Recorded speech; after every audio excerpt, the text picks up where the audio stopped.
Lahat tayo may problema. Lahat tayo may pinagdadaanan.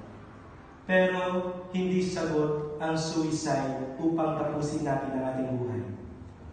May mga sagot sa mga problema na ibinibigay sa atin ng Panginoon. Walang tao ang mayroong problema na hindi masusolusyonan. Bilang kabataan at bilang isang lingkod sa simbahan,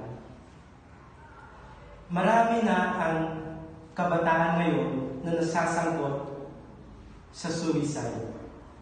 Mga kapatid, kung nakikinig ka sa video ito, huwag mong gagawin yun.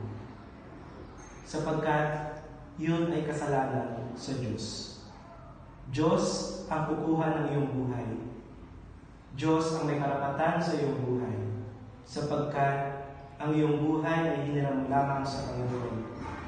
At walang sino man ang pwede kumuha na yun, kundi siya lamang.